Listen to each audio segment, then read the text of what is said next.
Well, welcome everybody. I hope that you are in the right webinar. I'm sure you are.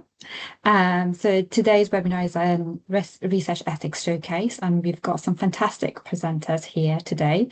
I thank you very much for the slides, Laura. I think you're sharing. So you've got the timing here, but let me just start with some housekeeping. So welcome all, and thank you for joining us. My name is Negin Shekari. I'm the head of Health Determinant Research Collaboration in Surrey.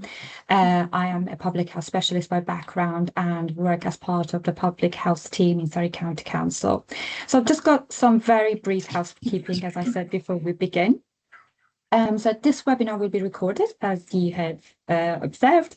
If you do not wish to be on the recording, please ensure your camera is off. We ask all participants to ensure they are on mute and they use their hand function to ask a question during our Q&A session, and we've got plenty of time for that.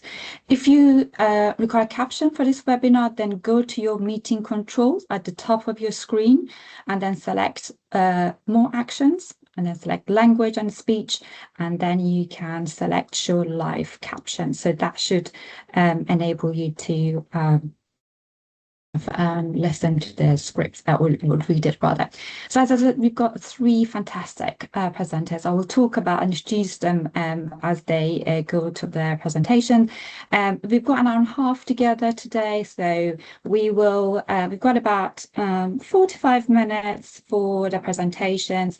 Then we've got about 45 minutes for question and answer session. So plenty of time. Do get engaged. Do put your questions in the chat. And we will answer them at the end, if that's okay with you. All right, then. Well, let's start by introducing our first speaker, Helen Buxton. So Helen is a Research Ethics and Governance Senior Support Manager of Specialist Centre for Public Health, delivered by the University of Southampton and partners. Her work has focused on setting up the Public Health Research Ethics Committee pilot, provide a bespoke research ethics review process for setting outside the NHS, and also developing guidance in ethics and governance to enable research within these organisations who are outside the NHS. So previously, Helen has worked for the NHR when she has managed a portfolio of public health research studies. So over to you, Helen. Thank you. Thank you very much, and good morning to everyone. Just to say a big thank you to our Newcastle colleagues for hosting this showcase. Next slide, please. So just to give a bit of background to the Public Health Research Ethics Committee, it's been established by the Research Support Service Specialist Centre for Public Health, delivered by the Southampton and Partners Hub. And we are funded by the National Institute for Health and Care Research. So we have a contract with the NIHR to deliver our part of the Specialist Centre for Public Health. Our remit is in what's known as the Bobby region, which is an acronym of all of the counties that we cover, but essentially it's the South Central region of England that we cover. And we've been funded to establish a mechanism for an ethics review process outside of NHS and university processes. Next slide, please. So in the development work for the Ethics Committee, we reached out to local authorities within the Bobby region, and we asked what they would like from a bespoke ethics review process. And these are some of the main responses that we received from the local authorities. So at the centre of this was protecting research participants. So local authorities wanted to make sure they were doing all that they could to ensure the safety of people taking part in their studies. They also wanted a timely application turnaround due to the fast pace of work that they need to get through, and they didn't want huge delays or hold-ups with reviewing applications and providing outcomes. They also wanted a proportionate approach, so more in line with the work being conducted within a local authority, rather than, say, an ethics process for clinical trials in the NHS. They didn't want this process to be a gateway, so they didn't want it to be a mandatory process that would be a barrier of any sort to the work that was taking place. and they wanted to retain local approval. So they wanted to be able to link out to the ethics review process for recommendations, which would feed back into their organisation, and they would then have the ultimate say whether the research went ahead. They also wanted expert advice, so the appropriate expertise within the ethics committee. They wanted it to be able to accommodate community-led research. Ideally, they wanted kind of bolt-on guidance for sponsorship of studies and the responsibilities associated with that. They wanted the process to be able to increase the knowledge and skills of the applicants and the researchers, and also the organisations as a whole. And they also wanted it to help with publication processes, so to provide assurance to publishers that an independent ethics review had taken place. And they wanted it to focus on non-clinical approaches to research, so the approaches that were more likely to be seen within local authorities or other non-NHS organisations. Next slide, please. So we have established the Public Health Research Ethics Committee, and we did so trying to incorporate the feedback from the consultation work that we did. The Ethics Committee has been operational now for 10 months. We held our first meeting in June 2025, and it provides an ethics review for public health research in organisations outside of the NHS and without an academic lead. And that's quite important because some of the applications that we receive have universities collaborating on them, but not universities leading them. And if the university was leading, they would need to go through university ethics processes. So it provides an optional independent review, and we aim to support researchers with detailed feedback and recommendations, both via outcome letters and meeting in person with the applicants. And it can be used as evidence and assurance for governance approvals within host organisations and for publishing requirements, so to provide that assurance for journals. The committee is comprised of expert members who have expertise in public health research, ethics, local authority and community research. They have roles within local authorities, within universities. We also have some members that are research support service advisors, and we can link out to the support there. And some of our members are members or chair other ethics committees within the NHS, within universities, and within the Ministry of Defence. We hold monthly committee meetings, and we aim to provide outcomes within 14 days of the meeting taking place. So we're trying to provide a timely turnaround in line with the feedback. And we've produced associated guidance to support applicants with ethics and public health research, and also with the application process itself. So why they might want to apply for an ethics review with us and what to expect. Next slide, please. So we're initially running the Ethics Committee as a 12-month pilot. That's not to say that it will cease after those 12 months. We're just trying to gather as much data as we can over this first 12 months to carry out a formal evaluation of that first year of the committee and to see what it might look like going forward.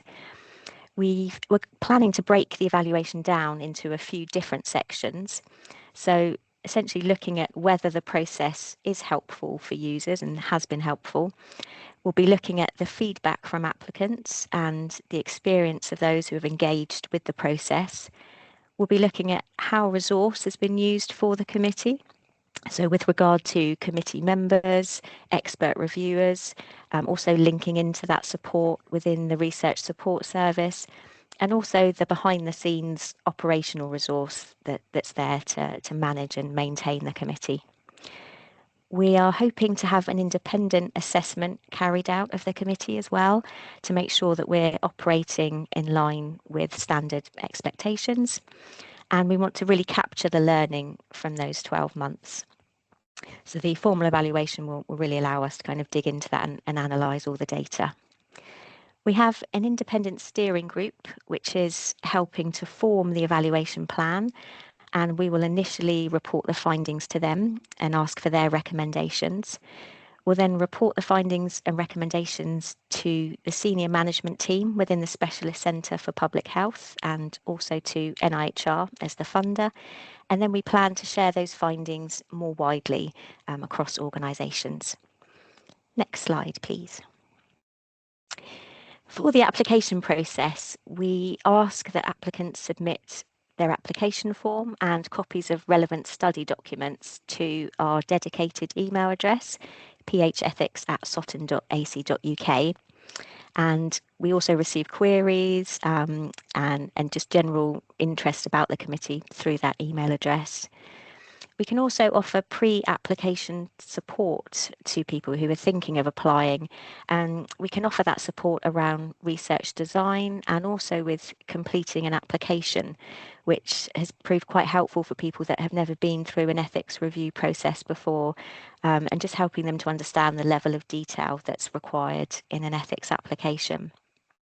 And we provide that support by assigning a public health advisor within the research support service at the Southampton hub, and they will meet with the applicant on a one-to-one basis, and they can talk through what questions they want answered, what their aims are for the work, and then talk through the best approach to do that. We can also offer post-application support, so we're very happy to meet with applicants and discuss the feedback that they've received, and we can also help discuss how this feedback might be implemented for a future resubmission. So the remit of the committee is non-NHS organisations, but up until now our main customer has been local authorities. So 92% of applications so far have been received from local authorities and 8% currently from the police. But we are able to extend to sort of charities and other third sector organisations operating in that area. And from the applications that we've received from local authorities, there's been a roughly 50% split between those with HDRC funding and those without HDRC funding. Next slide, please. Yes. So we've learned quite a lot so far from this initial 10 months. We're not quite at our 12-month evaluation stage yet, but we already have had a lot of learning through these 12 months. The main thing that's changed throughout that period has been the application form. So that now looks very different to the initial version that we released when we started up the committee. And quite early on, around sort of the third or fourth month of being in operation, we trialled having separate application forms for research studies and service evaluations. And this has proved really useful. And we made that change due to feedback from applicants, but also feedback from our committee members, so that people were very clear about what they were applying for, and in turn the committee could then be very clear about what they were reviewing, and that has worked really well so far. We've also continually developed the language and the embedded guidance within the forms to make these as clear and as neutral as possible. We're very open to receiving feedback on the forms, but the feedback can be very different from local authorities than it is for the police.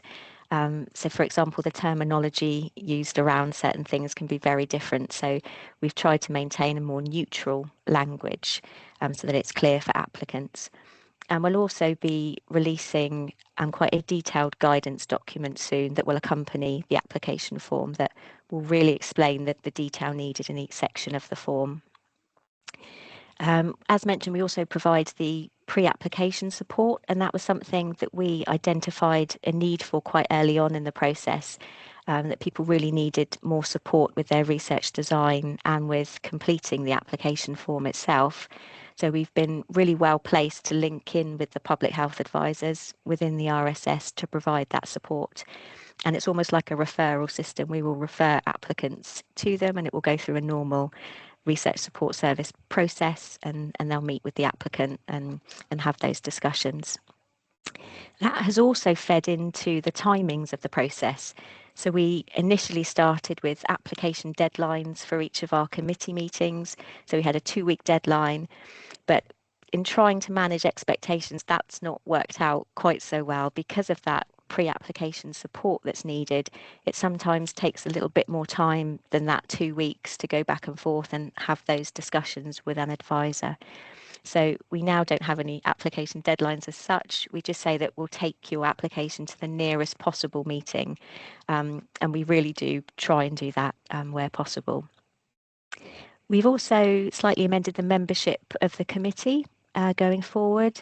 We now have a pool of specialist reviewers that we can call on for certain topics that are received in applications. And we've also expanded our membership quite recently to include a local authority practitioner. So we really have that on the ground expertise with the day-to-day processes of local authorities. And we've also expanded our pilot outside of the South Central region. And that's been due to receiving requests from outside the region and requests for support as well. And we've had the capacity to support those. So we have opened up the pilot more widely, and we are accepting applications now outside of that South Central region. Next slide, please.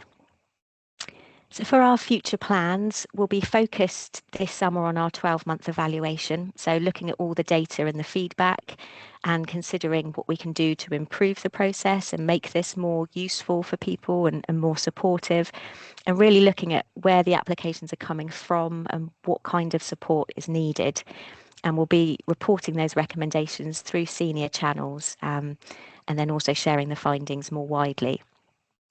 We're really keen to share the learning of this pilot, and we've been working with quite a few local authorities already who are thinking or starting to set up their own ethics panels or committees. And we think it's really important to share that learning of what has and hasn't worked.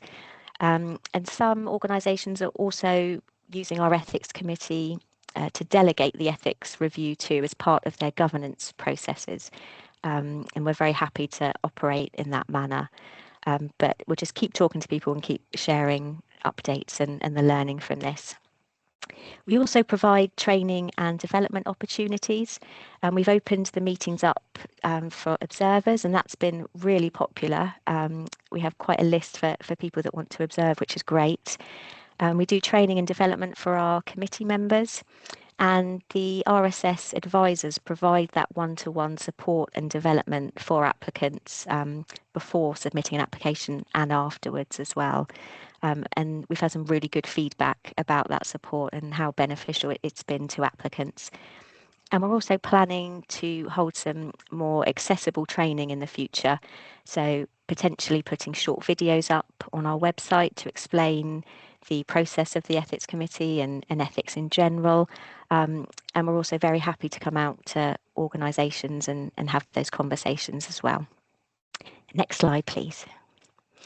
This is just the final slide just to show our generic email address. So if anyone has any queries or they'd like to contact us, please do so through phethics@sotton.ac.uk.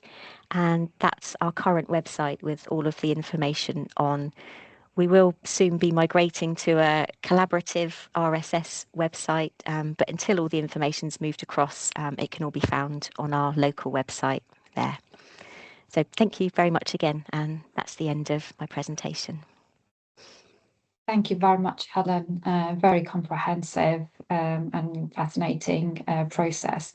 Yeah, I think you've had some comments in the chat, and there are some questions for you as well. So I'll let you kind of read them, and then we will come back to those questions at the end. But thank you, that was really comprehensive. Now, so let's move on to our next exciting presentation that you can actually see that in practice in the local authority setting. So I'm delighted now to introduce Alexandra Levitas. So she is an embedded researcher on Islington HDRC team, primarily working with the Housing Directorate on improving internal data and evidence use.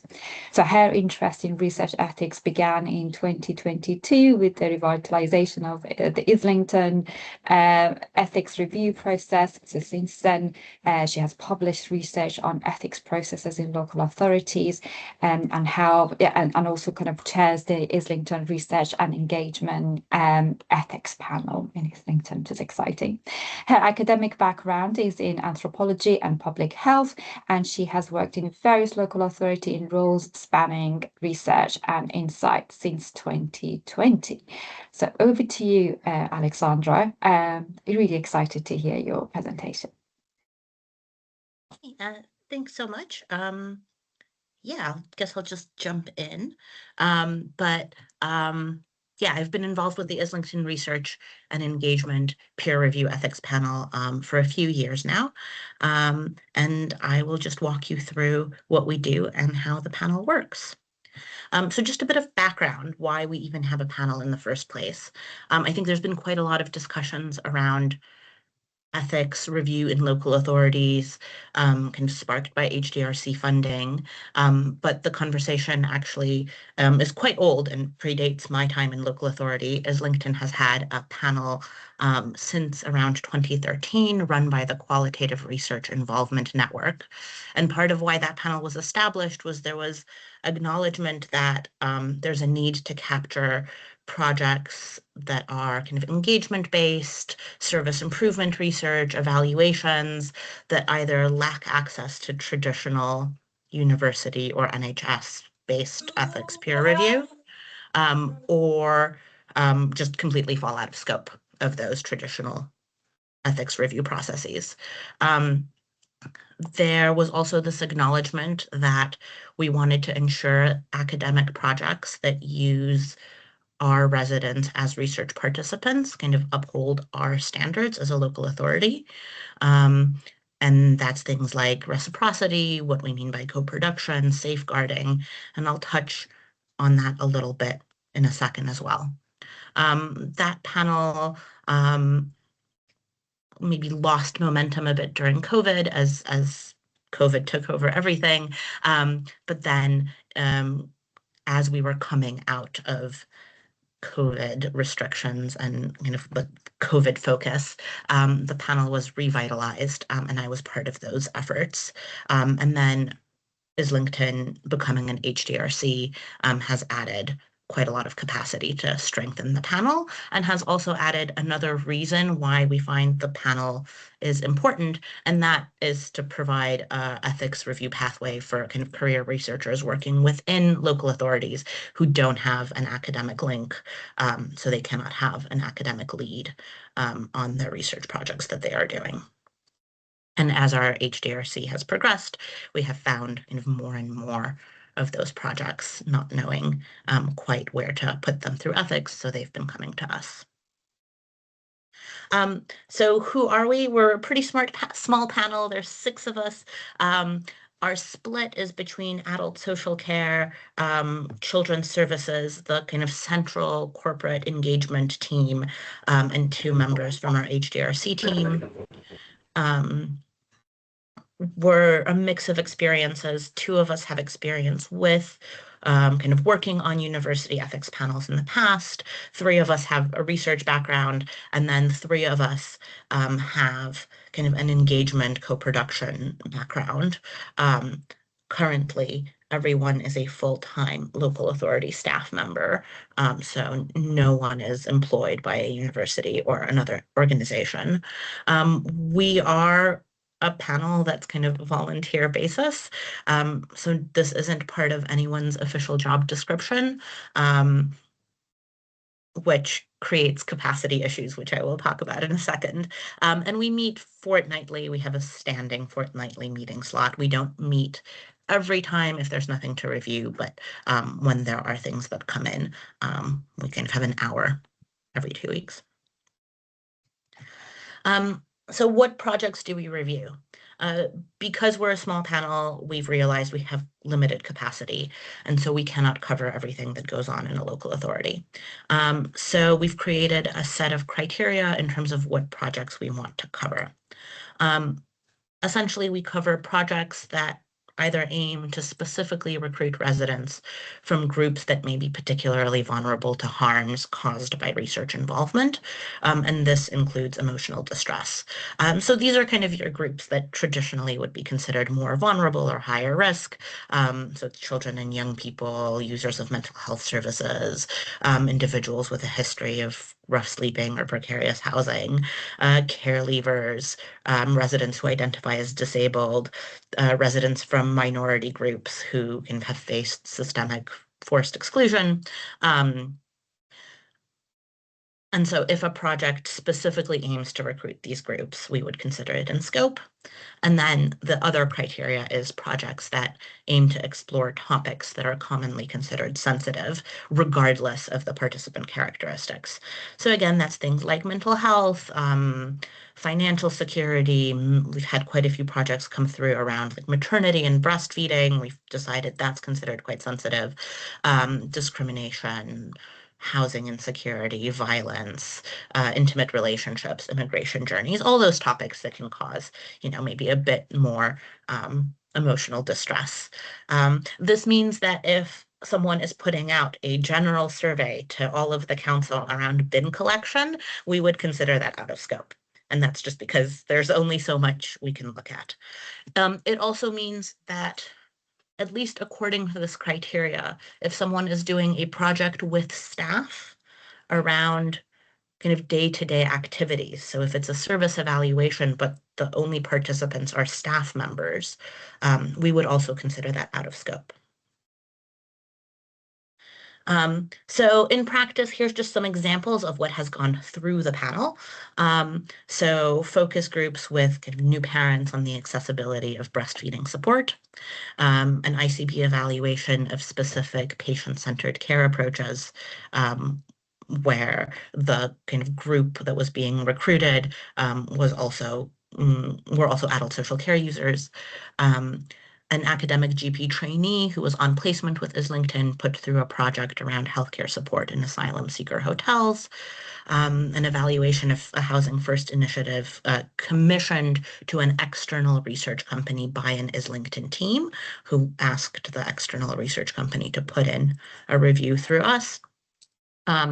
Insight work to inform Islington's violence against women and girls strategy, and a university-based national evaluation of new infant feeding guidelines that used Islington service users for recruitment. We exclude statutory consultations. We exclude kind of general engagement on non-sensitive topics.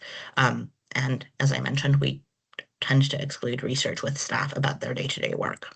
Though recently this has created a bit of a challenge, and that's around those growing projects of local authority researchers who are not tied to a university, who are doing research, who are maybe aiming for publication in an academic journal, who might want a kind of ethics process around that. Technically, a lot of those projects involve talking to staff. They're around processes. We've seen a project around kind of embedded researcher models. We've done a project around ethics itself that talked to staff. And so we're still kind of trying to figure out what to do with these, because according to our criteria, they fall out of scope, but we'd also like to support people to do that kind of research in a local authority.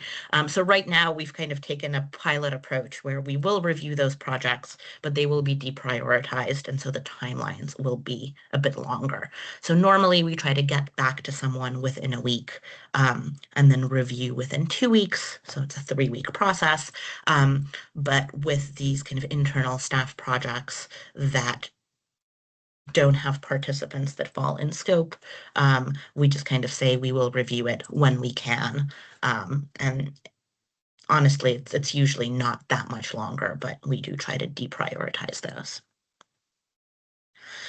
So what does the review look like? Information about the process is available on our intranet, but also quite a lot of it happens by word of mouth through kind of our HDRC research support infrastructure. The project lead fills out an ethics review form. It's an MS form. It includes similar information that you might find on an academic form, but simplified, so project description, methods, risks, benefits, and we also ask project leads to update data collection tools, as well as any recruitment material. The project is then allocated to a panel member who reviews the submission. And then one of 3 things can happen. So the reviewer can either approve the project to go forward, and then that just happens via email between the reviewer and the applicant. The reviewer can respond with comments and ask for amendments, and then there's a kind of back and forth process to get the project to a place where the reviewer is happy about that. or if the project feels more complicated or we have more concerns, the reviewer invites the applicant to a panel meeting for further discussion. And I think this is where our process varies quite a lot from an academic process, where in the panel meetings, we tend not to discuss the projects just among the panel members, but we very much invite the applicant in and have a discussion with them around what are the concerns and how do we want the project to move forward. This is because we've decided that the aim of the process is really to support projects to move forward in a way that feels ethical and non-extractive and transparent. And inviting someone in really allows us to turn this into like a collaborative supportive space where we can also advise on methods, we can advise on kind of our reward and recognition policy, we can help tweak the project, we can help really explain our concerns. And I think the flip side is also true, is often the people who submit the projects are experts in their service and also expert in their service users who may be the vulnerable population we're trying to kind of research. And so sometimes they have a better idea of what works and what doesn't with that group as well. So what works well? We have had positive feedback. Colleagues find that the process is helpful in delivering high quality projects. The inviting to the panel meetings really creates an atmosphere of support and collaboration, and it moves the process away from just being like an administrative tick box and really a way to collaborate around making stronger projects.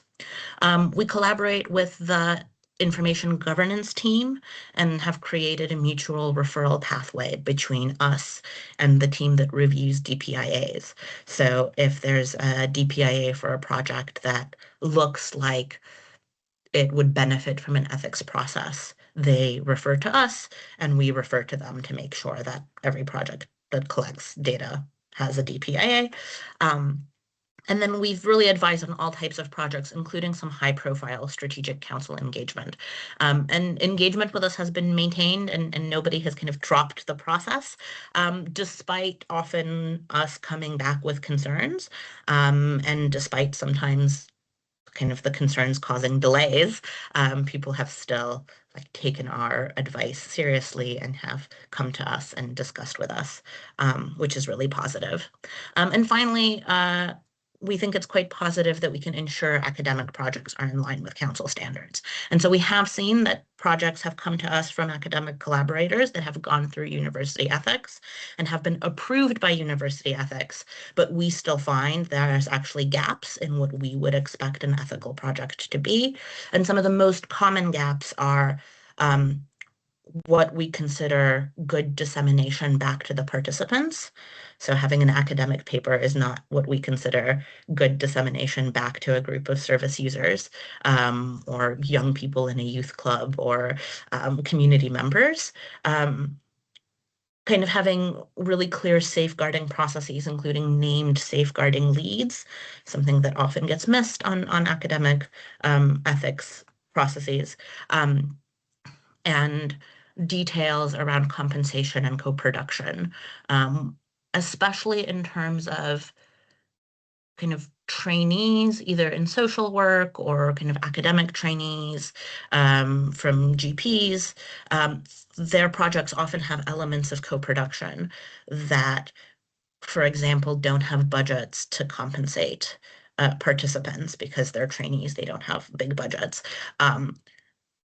And so it's like they still manage to get university approval for that project because it's still seen to have a benefit for participants, but we want to make sure that everything really follows our reward and recognition policy, that roles are really clearly defined between co-producers and researchers, and that everyone is fairly compensated. So what are we still figuring out? There's still a few bits that we don't quite know how to get around. Definitely still struggle with promotion and awareness. Some teams use us a lot. Public health, of course, is one of them, but there are still corners of the council that probably have never heard that we exist. The process is non-binding and non-obligatory, and that does create some anxiety in us around compliance. So far, everyone who has engaged with us has kind of stuck through the process, which is really positive, but we do sometimes wonder, like, what would happen if someone just said, like, no, we don't want to do this. Like, there's nothing we can do to stop the project moving forward, and also we have no control over all the projects that don't engage with the process. Because there's just 6 of us and we all have other day jobs, we do sometimes struggle with capacity. We're trying to figure out how to do recruitment, but it's tricky because there's no additional compensation or time for the panel. We're also trying to formalize how we are doing kind of training within the panel. How do we ensure we all have the skills to do this work? We struggle with clarity around what's in and out of scope, as I mentioned, especially in the context of kind of co-production and co-produced research. There's, I think, the conversation of what is research and what is evaluation that's been happening a lot in HDRC spaces. But we've had a few moments where, like, we didn't know how to react to someone submitting an ethics process for a resident panel. Is that gathering insight? Is it co-produced research? Is it just a resident panel? So right now we lean towards reviewing everything and supporting everyone, but if we have more projects coming in, that might become a challenge.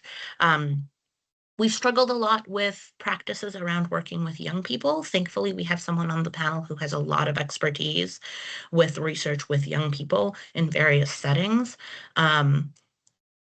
But there's a lot of desire to engage young people. There's a lot of need to hear young people's voices, but we never quite know what that means in terms of parental consent. We've had a recent situation where we wanted to engage young people around domestic violence, and then there were questions around, well, we should seek parental consent if they're under 16, but how can we seek parental consent if the challenges might be at home, and would that put young people at risk? And so we've had to really come up with alternative ways to do that kind of engagement. And then, kind of as I mentioned before, we do have people who seek review, but the projects are out of scope, and we're still trying to figure out whether we need to shift our criteria or how to manage those types of projects.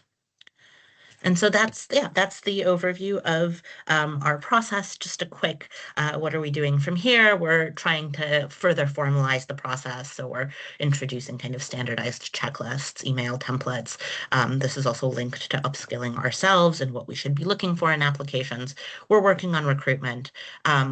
We're trying to introduce a process to follow up on if the research has been completed, just for our own information. And then one of the things that actually has been quite successful is we're working with colleagues on standardizing kind of service contact consent forms. So we've done this with the Youth Council, where the consent form that now goes to parents for a young person to be part of the Youth Council also includes a clause around consenting to that young person participating in research activities outside of the Youth Council's regular scope, which now means we have a pool of young people that have parental consent to be involved in research.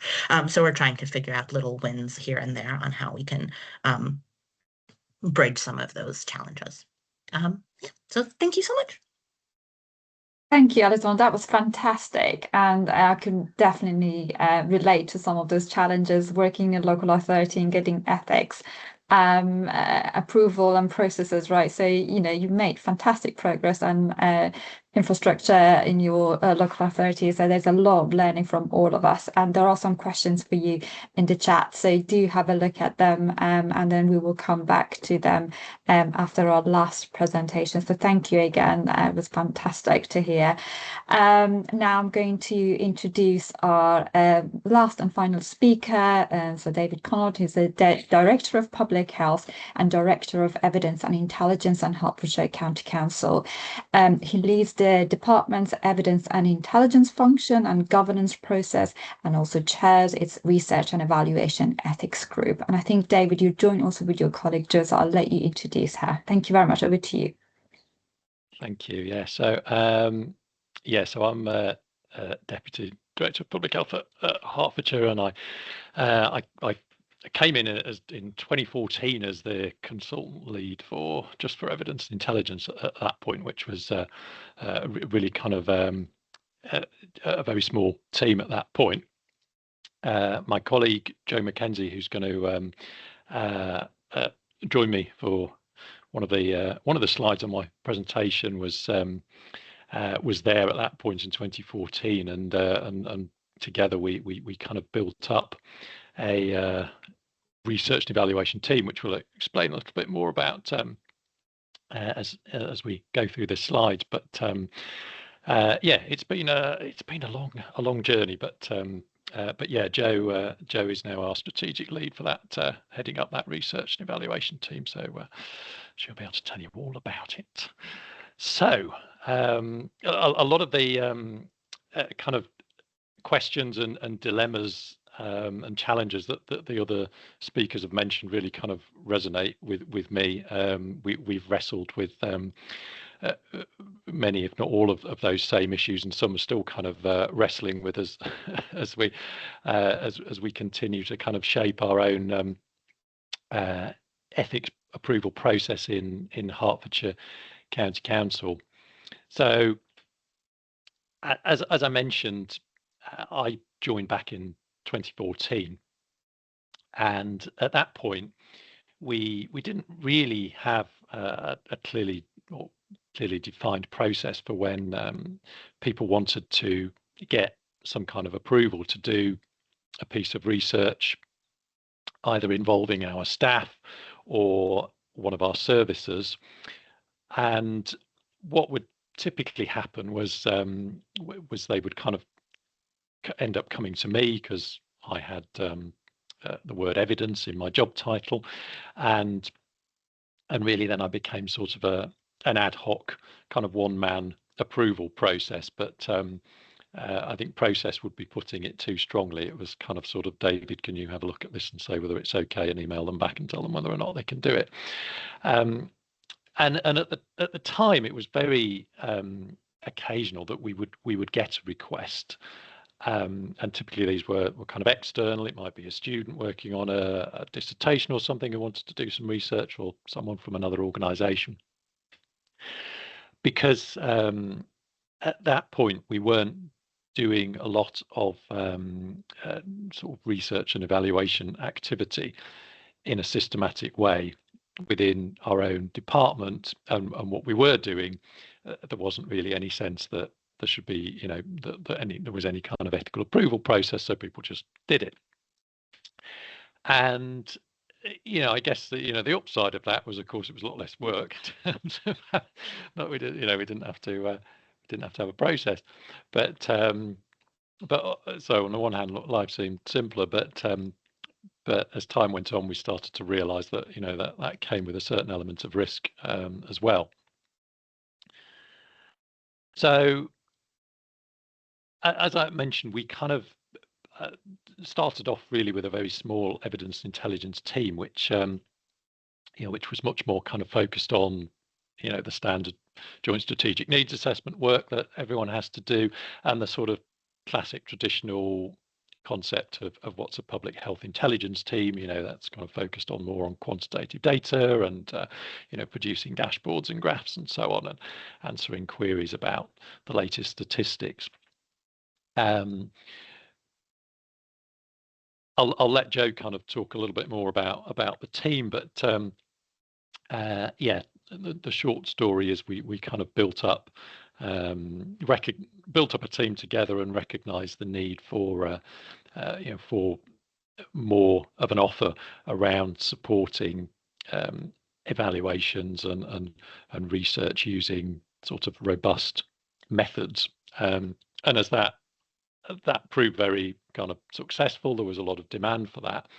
So as we built the team, that built the kind of more of a need for having a process like this. But I'll let Joe just briefly kind of say a little bit about the team, who they are, and what the structure is and what they do. Right, yes, thank you. Yes, so yeah, back in 2014, a very different world we were in at that time. And I think there weren't really any evaluations taking place. If people did do something, it was normally linked to, say, a university master's degree, and which would tell them to use their university to do any sort of ethical approval. Internally, there wasn't really any evaluation. I think it was that classic assumption that what they did was okay. It was working. They got anecdotal feedback from people they worked with, residents saying, yes, it's great. And they were happy with that. But as time has gone on, it has been questioned, well, why aren't we evaluating? Shouldn't we be checking that we're doing what we say we're going to be doing? So that seed was planted, and say it grew with time. So there was a surge, as say, with the qualitative. A lot of that was down to the fact we then discovered that sort of the quantitative data wasn't as good quality as we'd liked. So we felt that qualitative was really important in order to triangulate those findings.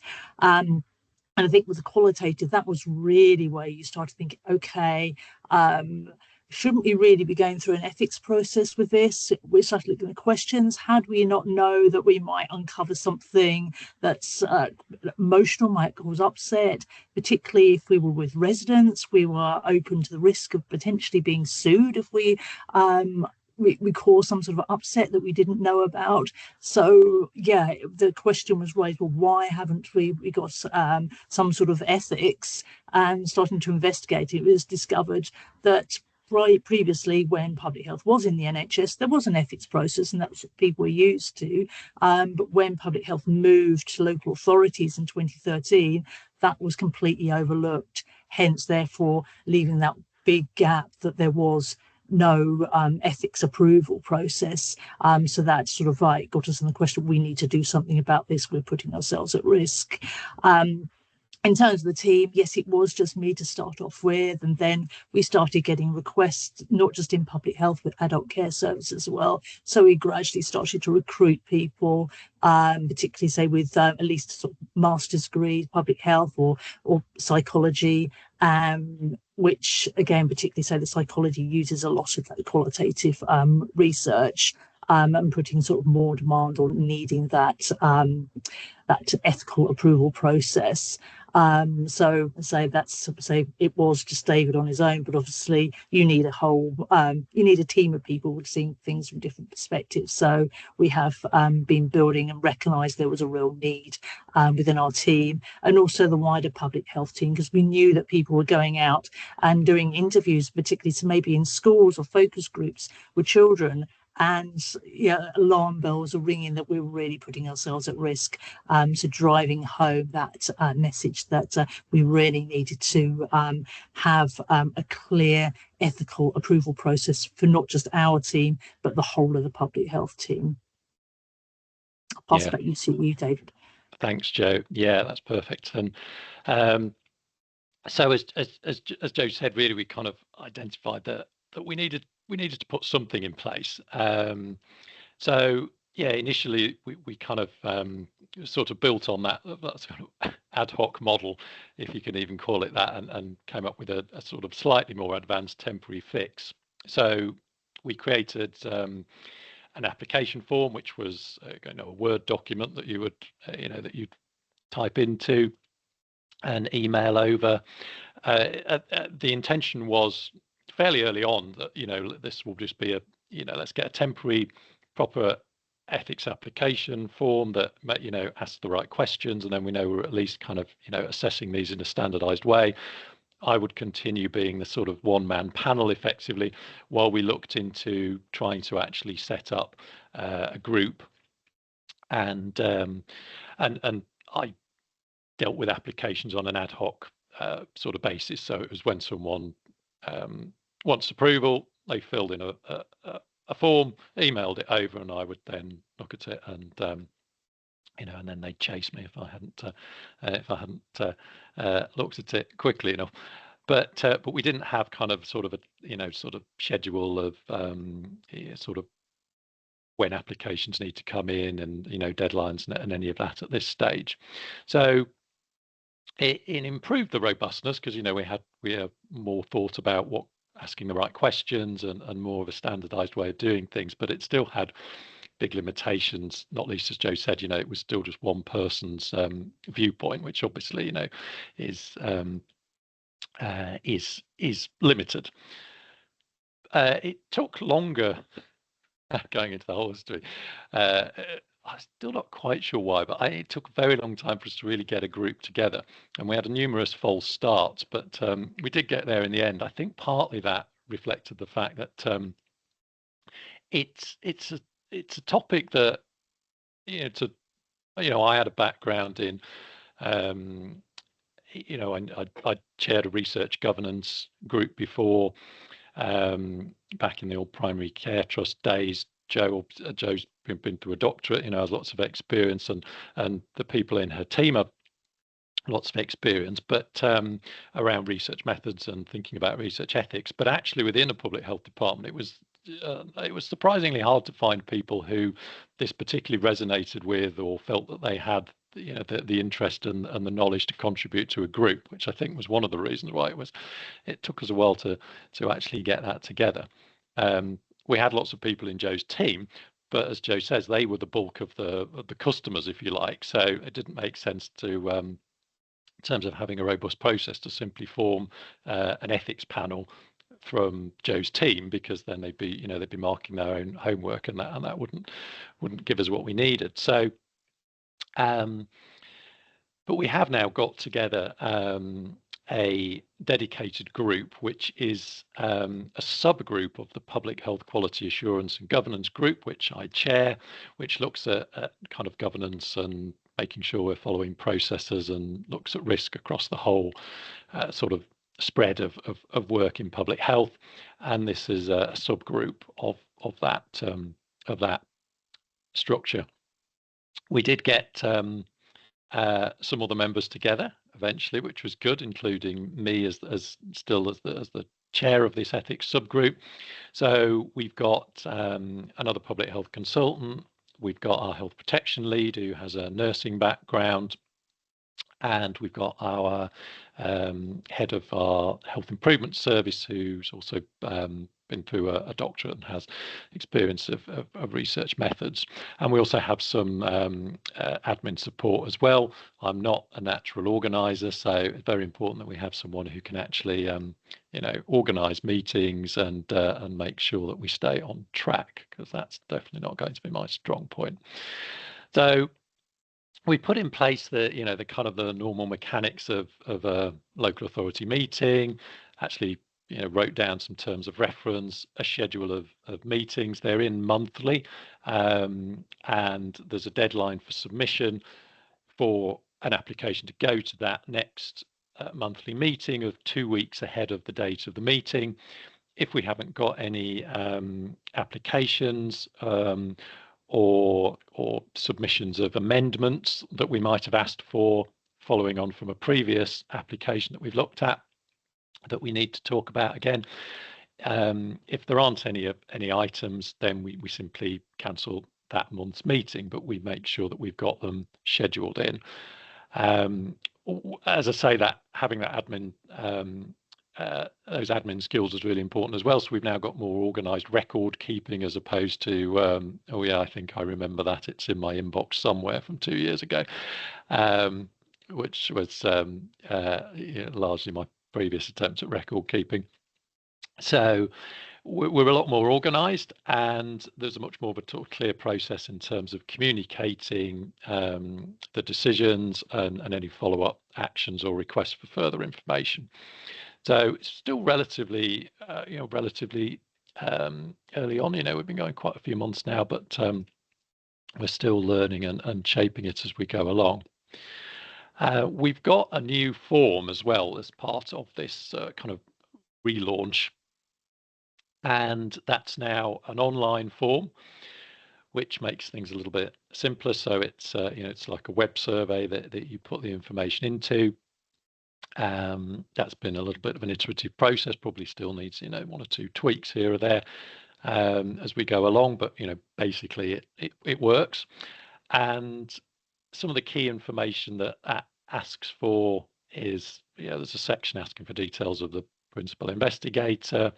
There's a section that asks whether this is a resubmission, if it's previously been rejected, or if it's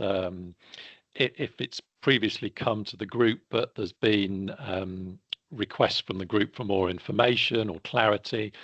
Then they would go onto that same web form. They would put in a reference number that would tell us it was about that particular previous application, and they would indicate that it's a response to feedback from the panel as opposed to a completely fresh application. And they can also tell us whether it's gone through any other ethics groups.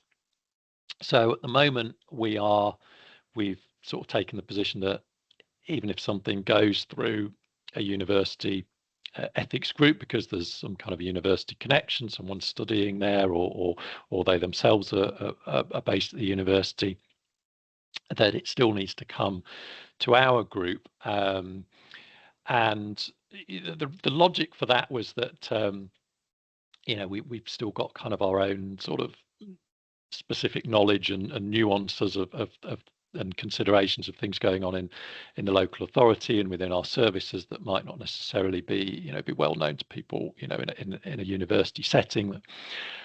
So we still want to have that assurance. But pros and cons to that, obviously, that that does create it hasn't happened yet, but the theoretical risk of a sort of endless feedback loop in which kind of, well, what if the university ethics committee says they want to make this change, but then our group says they don't like that and they want to change it to something else, and then they still trying to work through how we deal with a situation like that. But fingers crossed it hasn't happened yet.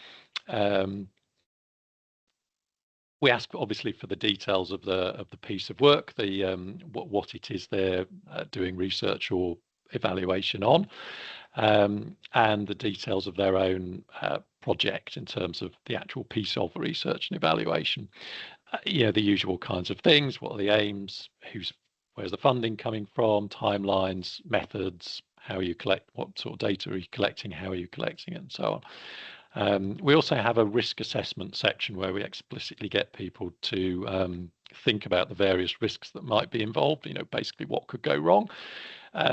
What unintended consequences could your research have, particularly thinking about the impact on service users and residents, as opposed to sort of there's a risk that I might forget my clipboard when I go to the interview and things like that. It's more thinking about risks in terms of things that could do harm. And for that, we kind of give some guidance of explicitly the kinds of categories of risk that we want people to think about. Who are the participants going to be in the research? And again, identifying whether any particular vulnerabilities, or people are under 18, so on and so forth. And we ask people to talk about what mitigations and risks particularly apply in those cases. We also have a standard data governance approval process in the local authority, which existed long before we put our ethics process in place. That has a similar thing where they fill in a form, give information, and then they'll be told if from a data governance point of view, whether they've got approval. So we ask, have you got that approval? If so, give us the evidence that you've been through that process and it's been approved. Equality impact assessments are something that are often done in the local authority as well. So if it's appropriate for the specific project that an equality impact assessment is done, we'd expect to see that. And again, they can tick a box to say that's done and provide evidence. How are they going to manage the data? Again, obviously that sort of overlaps a little bit with the data governance approval process, but we sort of specifically ask for details on that to be, give us that double reassurance. How are they storing the data? Who's going to have access to it? How long are they going to keep it for? All of those kinds of things. And how are they going to disseminate the findings? Thinking about what seems proportionate, thinking about potentially the need to disseminate things in different ways to reach different audiences? Are the participants of the project, or the people who actually have provided data, are they going to be told about what's been learnt from the piece of work, and so on and so forth? And again, making sure that that's kind of done in a in a fair way and takes account of any sensitivities and so on. And then they can upload any supporting documents that we would want to see. So that might be it might be, for example, some of those documents that we mentioned earlier, or it might, in terms of other approvals, or it might be we want to see the survey questions that you're planning to use, or the guidance sheet that you're going to use for your focus groups, or your participant information sign-off sheets, all of the kind of things like that. So they can submit all of that, and then that goes to our admin lead, who will take all of that off, record that the application's been made, circulate all of the information to the group ahead of the meeting, and then we would go through in the meeting, have the usual discussion, identify any issues, any questions that we want further clarity on, or we want to see more. We want to see some amendments made, and so on and so forth, and then reach a decision. Is it approve, not approve, which would probably have to be something fairly extreme to just be a blanket no, absolutely, blanket no, and kind of that's that. But usually what happens more often than not is there'd be a request for some clarification, or say we're approving it, but with these tweaks or with these caveats and so on. And as I say, we're still kind of learning on the job as we go along, and many of the issues that others have raised kind of sort of again resonated with me as things that we probably still need to bottom out a little more clarity on ourselves in Hertfordshire. So some of the things that are still kind of ongoing work in progress are shifting the expectations of the applicants. As I say, that sort of ad hoc makeshift process of a one-man band operation kind of lasted longer than I think any of us would have hoped. But the downside of that is people got used to it. People got used to being able to sort of put them in on an ad hoc basis, and and there would just be one set of views on it, and there weren't sort of structured timelines that said, if you're planning to start your piece of work on this date, you're going to need to factor in the time you're going to need to go through this process and think about the date. So inevitably that meant people could potentially send things fairly last minute and say, oh, we're collecting data next week, so can you hurry up and approve this, please? Because we're on a tight turnaround. That obviously doesn't really work so well when you've got more of a structured process.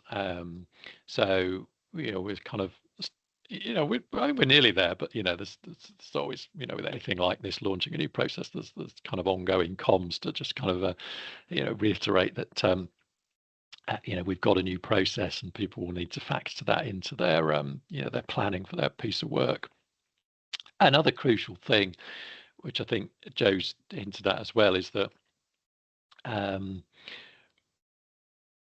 we're not necessarily confident that everybody who is doing work that should go through this process is putting it through this process, or necessarily has even particularly registered that there is a need to do so, or even that the process exists. Now, of course, we've done comms, we've talked about it in whole team meetings and so on, but that is always a little bit hit and miss in terms of its effectiveness, whether or not people are in the meetings, whether or not they're really listening in the meetings, particularly as they're virtual. They might be feeding the cat or something at the same time, or whether they're really remembering what's been said 5 minutes later. So we suspect that there's still kind of pockets of obliviousness, either entirely unintentional or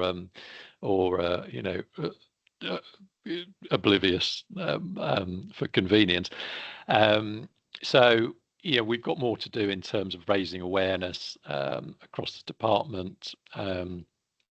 Most of our applications are internal still, but we do occasionally get ones that cross over with another organisation. Again, maybe someone's doing something with a university or another local organisation. Very, very occasionally we'll get something that really is external, but entirely. But that's very unusual. So mostly we are within public health, the customers for this process, but always conscious that that's not 100% the case.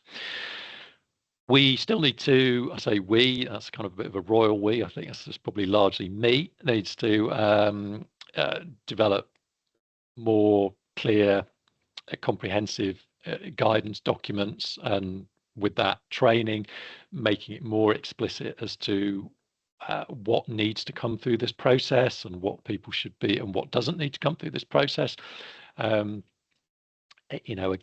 there's lots of kind of pros and cons to exactly where you draw those parameters, and although we've kind of got a broad set of principles that it's anything that either involves our staff or services as the research participants, if you like, or the subject of the research, or involves our staff or services in terms of actually undertaking the research or evaluation, then it should come through this process. But we definitely need to get something down on paper that makes that clearer for people and allows them to understand, what does need to come and when it doesn't need to come. And as part of that, we intend to get a sort of one-stop intranet page up and running for all of our governance processes in the department, and including this as part of it. So that's something we're working on at the moment. And similarly, we need to make sure that there's something on the publicly accessible council internet as well, for when we get people, who are Googling, who are completely external and are Googling to find out if we've got an ethics process. So it's no good if we put all of it on the internet, because they won't be able to see that. So that's where we're at the moment. Okay. Perfect. Thank you very much, David. That was really comprehensive. So we've got about 20 minutes for Q&A, but just to reassure everybody that we will obviously aim to get through all of them, as many as we can. And if not, we definitely get back to all the questions. So I'm going to hand over to my colleagues now to run through the questions and kind of put them towards our speakers. But if I could ask our speakers to put their camera on and be ready. But I'm hoping that you've had a chance to look at the questions, so you're ready to answer them. So over to Leslie and Eleanor to talk through the questions. Thank you. Thanks very much, Megan. And again, a big thanks to our presenters for 3 really fantastic presentations. It's been really great to hear about the different approaches that are being taken. We do have a lot of really fantastic questions in the chat. And as Megan said, we will get back to everyone with the answers if we don't cover them all. So I think what I'll do is I'll start with maybe 2 or 3 questions for Helen, then I'll move on to Alexandra and then on to David. So Helen, the first question that came up was about training. What training has provided to those on the panel or committee? Yes, that's a good question. So we've had a mixture of training. We've had quite formal training delivered by the UK Research Integrity Office. So they've come out to us to deliver training on research ethics committees and research integrity. We've also linked in with Southampton University, who have made some of their online. Sorry. Well, I think someone's maybe got the mute off. Yeah. Oh, sorry. As we've linked in with the university to access their online training resources for ethics committee members. And we've also done a lot of internal sharing within the committee because there's a lot of expertise available there. So a portion of each of our meetings we normally dedicate to talking about processes or certain issues that have come up. And it's really good to share the learning amongst members there. So a mixture of formal and informal training. We have had a few different topics that members have wanted training on, such as artificial intelligence and research inclusion. And in those cases, we invite external trainers to come in. That sounds fantastic. Thanks, Helen. And then a question about pre-application. Did you get applicants to use the local authority definition of research to then direct them to complete the research application form? So that did form part of our plan for the committee, but things have worked out a little bit differently. So rather than people coming to us often with fully formed research studies and then us deciding whether that's research or service evaluation, they've been coming to us more with ideas or aims that they want to achieve. And in that case, we then assign them to a public health advisor and they talk through what they want to achieve and then the best approach for that. So it kind of comes out through those discussions rather than a definition at the start. It's something that's worked on through the process. Right, okay. And the last question for you, Helen, and then we'll move on to Alexandra. Who are the subject specialists? Are they mainly academics, NHS staff, or others? And is there any representation from either communities or charities or third sector? Yes, so we have a pool of experts that we can call on. We have a couple of academics and NHS experts, but they're mostly from the community and charities, and in particular, community interest companies. So we did reach out to a couple who are linked in with the committee, and then I think word has spread through the CICs, and more people have approached us saying, you know, if you get any applications on climate change or on neurodiversity or women's rights in immigrants communities, please contact us and we'd be very happy to carry out a review. So it's mostly community and charities. Brilliant. Okay, thanks very much for that, Helen. There are lots more questions for you, which we will send to you for you to answer at a later date. Thanks so much. So we'll move on to Alexandra. Now, James and Luton is in the process of setting something similar up in Luton. So are there any tips that you can give them on how you embedded the process of colleagues becoming aware of the panel and understanding the need or deciding on whether they need to seek approval? Yeah, so I mean, I think this is something we struggle with, and David, you mentioned as well that don't know whether it reaches everyone. I think having the HDRC has helped. So we have embedded researchers in 2 directorates and part-time in other directorates as well. So the word of mouth has been one way. And then we also go to the engagement community of practice. We have some kind of strong links with adult social care. But it's essentially been taking presentations to meetings and then like word of mouth, the relationship building. Great, thank you. Next question, are there any difficulties resolving differences if a university has approved an internal application with no or minimal compensation for co-production, but the local authority panel is in favour of compensation? How is that addressed? So this hasn't turned into a big conflict. I think right now what we say is like, okay, you have university approval, you also need our approval, and these are 2 processes that you need kind of to go through both. But as I mentioned, our process is non-binding. We have yet to encounter a situation where someone just goes ahead, at least to our knowledge. I think because we take such a collaborative approach and because people don't feel like it's a tick box exercise that they need to go through, we tend to have quite a lot of conversations around like, what does this mean? And how can we go around this? And are there, we might I think in the past we've directed someone, they really couldn't find the budget to compensate. So we directed them to a pre-existing group that had kind of compensation by being a resident panel. So we try to find workarounds, but we haven't had like a full-blown conflict where things got really deadlocked, and I hope we don't. Okay, that's great.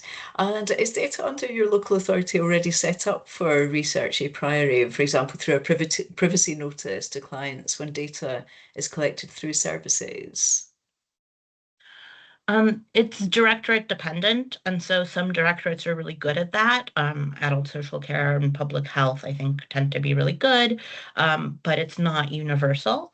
And I think one of the things that our panel at some point decided is that we are not necessarily data experts, and so we work quite closely with the information governance team. We do ask a couple of questions on our forms around kind of data storage and privacy, but in terms of kind of specific data requirements, we let information governance handle that. Yeah, our service agreements vary directorate from directorate. Okay, that's great. Thanks very much, Alexandra. And again, there's some other questions and comments that we'll pass on to you afterwards. So now over to David. First question for you. How long do you estimate it's taken for you to get to this point in developing the ethics process? Well, there's a there's a question that sent a shudder through my spine. Yeah, I think yeah, the kind of the journey, if I can use that cliche, that started, yeah, years, quite a few years ago. In term, we had various, so we, as I say, that kind of sort of make sticking plaster solution, we've had in place for probably many years now, but the actually getting to a point where we've got the proper panel that we've got now, that was a strangely long process, which I'm still not sure I entirely understand the reasons for. There were various false starts, as I mentioned earlier on. It was, I think I underestimated how difficult it was to find other people within the department, apart from people in Joe's team, for whom this resonated as just as a subject, research ethics. And I think I naively thought that was certainly among sort of public health professionals more of a sort of universally understood concept, and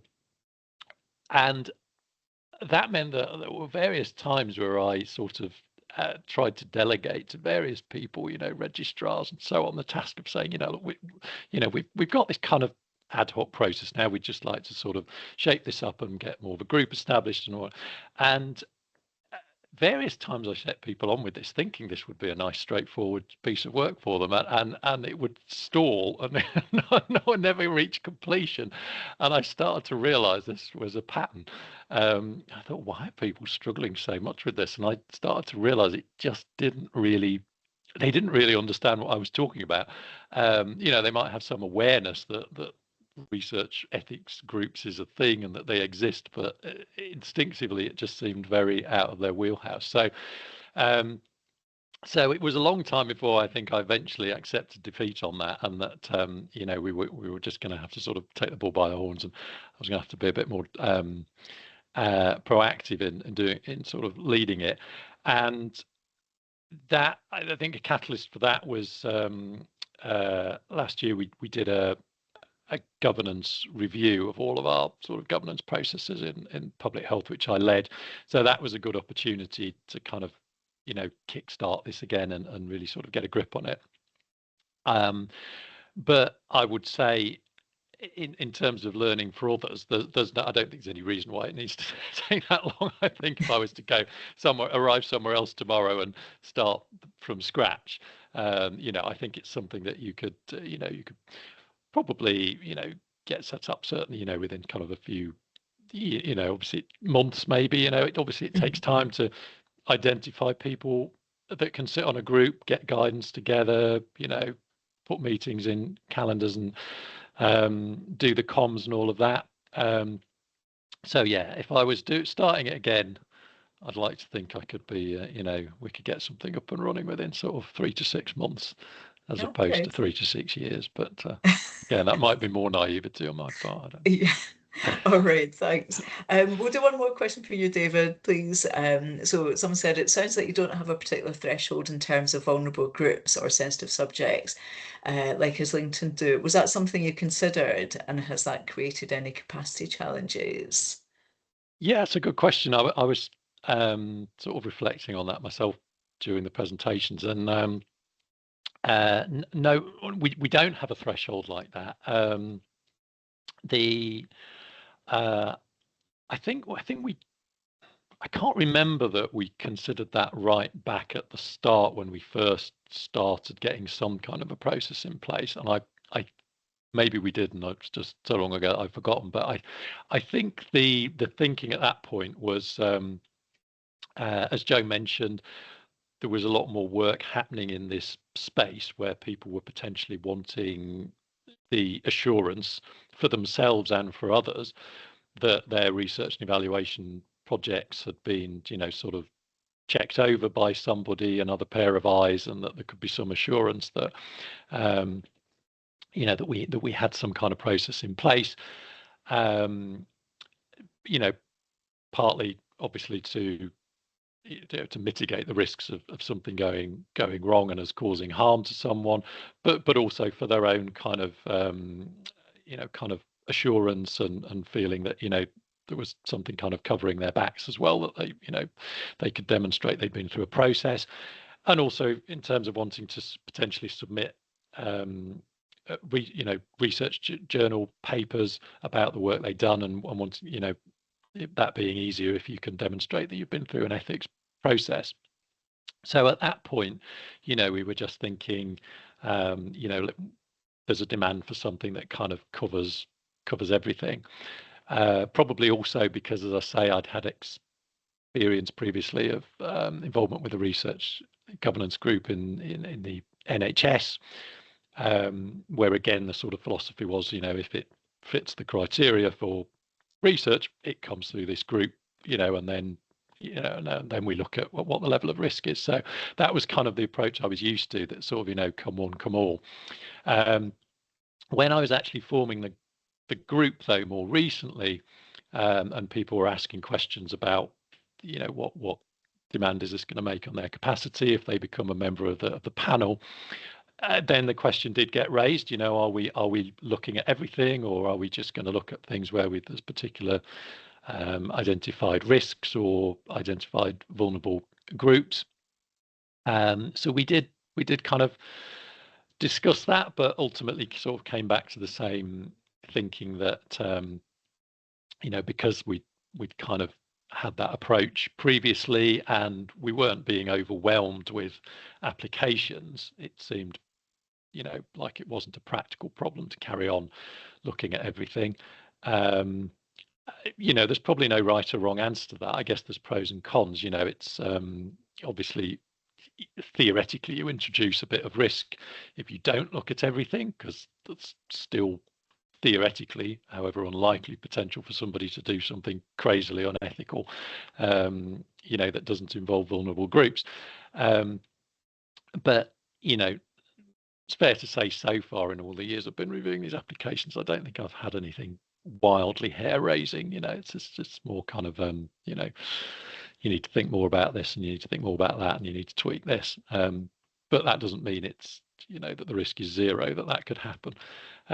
So far, the capacity has not been a problem, because it's a relatively sort of slow but steady stream of applications coming through, as I say, mostly generated through the work of Joe's team. So it's not been a problem yet, but as I say, there's always that unknown question of, as we do more effective comms and training, are we going to unearth far more activity that's going on that then starts going through this process because people understand it exists and they should be following it? That could potentially up the capacity and create that kind of dilemma, but so far it's not been a problem. Great. Okay, well, that's fantastic. Thank you so much to presenters for answering those questions. As I say, lots more that we'll send out to presenters. We'll collate them after the webinar. So I'll hand over back to Megan just for some final comments and to close the session. Yes, thank you. Again, fantastic session. Thank you to all our presenters. I certainly learned a lot. And I should have actually said I'm one of the public health engagement leads, kind of working with RSS as well. So I make sure that the kind of all the good work that has been shared here is kind of also disseminated more widely. And I would definitely kind of promote that with my other colleagues within the HDRC team as well. So as Leslie said, if you haven't gone through all the questions, we will get back to all of you. Thank you again for joining us, and huge thanks to Helen, Alexandra, David, and Joe for sharing your insights on this important topic. I think there's going to be an evaluation form for this session, and slides as well will be made available to everybody. And I think the recording will be in the usual place on our website as well. So thank you again. I will end it there. Have a lovely rest of the day. Thank you all.